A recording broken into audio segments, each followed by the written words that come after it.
a whole lot of state itself, at least not state that could be represented with an entity like an account. So recall that I declared a very simple class called account.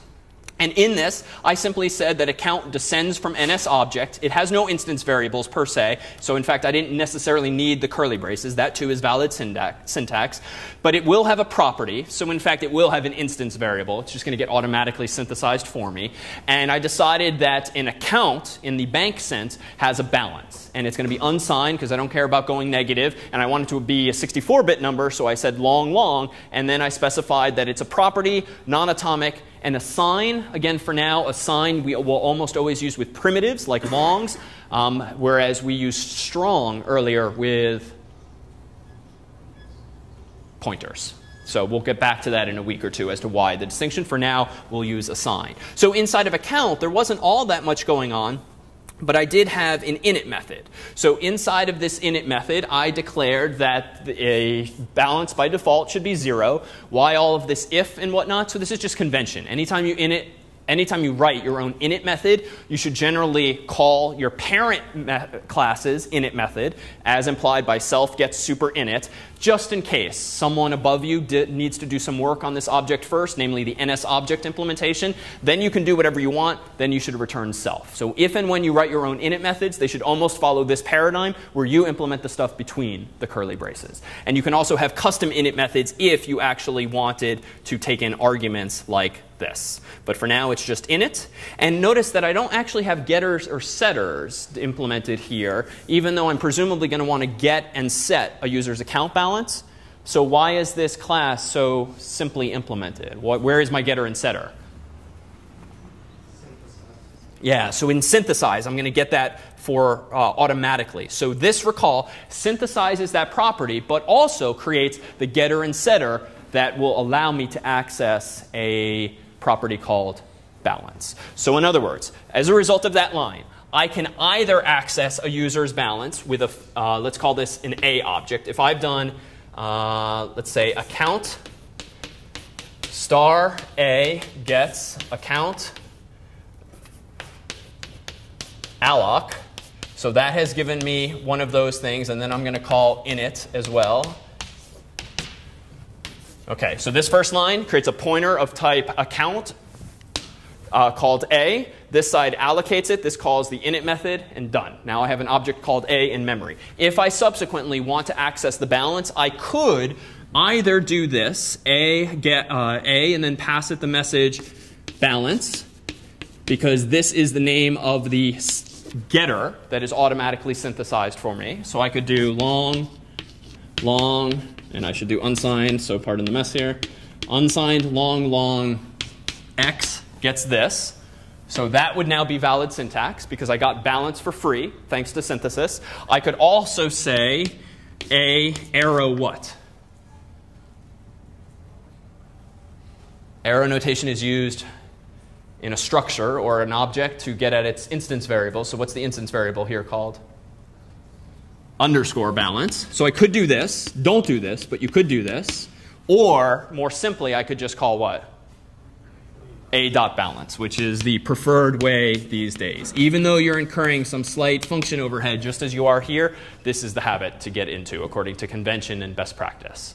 But all of these work, and the fact that this works with the underscore is because of the highlighted line there. If I did not have that highlighted line, you would then get rid of this here. And now it's just a little less obvious, though. Is balance the getter, or is it the instance variable? It's more clear with the underscore as to which is which. Yeah, Carl.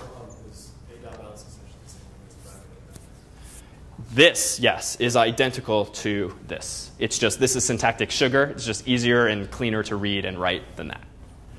Perfect. OK, so thus did we introduce in this ATM a model. Similarly, in Project 2, will you need to implement one or more models to represent, in the case of Project 2, a strategy? And the project spec and the walkthrough will walk you through this. You're going to have to implement for Evil Hangman, not just the old school strategy for playing Hangman, where you actually pick a word at the beginning and then you stick to it. You're going to have to implement an alternative strategy, the evil strategy, and both of those will be model classes that are presumably going to have methods that say things like, that have methods that you call when you want to find out what the response should be to the user. User guesses n, you pass in n to this model's method, it's got to return yes or no, is it there, or something along those lines. But again, more on the spec and more on the walkthrough as to the particulars. All right, so this was the ATM. Let's take a quick look at the app delegate. There is nothing interesting here. This is essentially the template code, but I added some comments and cleaned up the white space.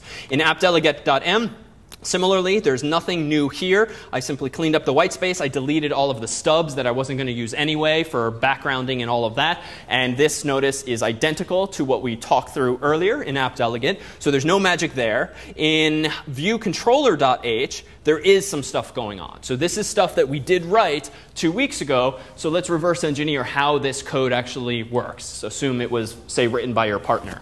So we apparently have a few IB actions. An IB action, again, is a method that's invoked as a result of some user interface interaction. A button press, a pinch, a swipe, something like that. IB action actually is not some new return value. This is actually a little preprocessor trick that Apple did. So notice these are instance methods. But IB action is not a return type. In fact, IB action is a type def for, if you think back to your C days, void. So literally, there is just a line of code that makes IB action a synonym for void. So this means the compiler doesn't know or care what IB action is. Rather, what Xcode is doing is Xcode itself is skimming any code that you write. Anytime it sees an IB action, it makes a mental note to itself to make sure that the name of that method appears when you click, drag, and let go. This little gray drop-down menu of possible methods that you could invoke is simply there because of those little visual hints that you put in your code. So it's similar to type hinting in some languages. This is just a GUI trick, and the compiler doesn't even know what's going on ultimately. All right, so this is viewcontroller.h. Let me put that back to IB action, otherwise it would not appear in that dropdown, which would make it hard to wire up. Show, meanwhile, is just a method that I wrote to clean up my own code, so I'll wave my hand at that for now. But now let's take a look at IB actions and these properties. So I need inside of my view controller a pointer to an account. So again, view controller is the C in MVC. This is the controller. I have a pointer to a model of type account. So here is one of those arrows from the diagram we keep putting up when we talk about MVC. Amount, meanwhile, is also apparently redundantly here so that I have a running tally of what the user is trying to deposit in this ATM. I could actually have another model and store that, but I decided to keep it a little simple because I just needed one simple little number. But we could factor that out too. Now here, balance label, deposit label, these are apparently both pointers to UI labels. This is my code mechanism for talking to the GUI. So I can actually read the value of and even change the value of those two labels. And IB outlet, take a guess. What does the presence of the keyword IB outlet now do apparently? What does it tell Xcode to do? That when you control click and drag in the other direction and then let go, the little gray pop-up window that we saw earlier, it's populated with a list of anything that was declared as IB outlets. What is it actually? Well, if you actually look at Apple's header files, it is just a type def for quote unquote. So it literally disappears when compiled down to that. So again, there's no functional change to the language. This is just an IDE trick to implement that drag and drop behavior. All right, so lastly, viewcontroller.m. So most of this is just an implementation now of the stuff we just saw. I'm synthesizing all of my various properties up at top, just like we've been doing for a while. And now, just know for now that this clear message is going to be passed anytime the user hits the clear button. So it goes back to 0 like a normal calculator or ATM. Deposit is going to be called anytime the user clicks deposit after inputting some dollar amount. And then digit is going to get called when? Anytime the user touches one of the 10 digits, 0 through 9.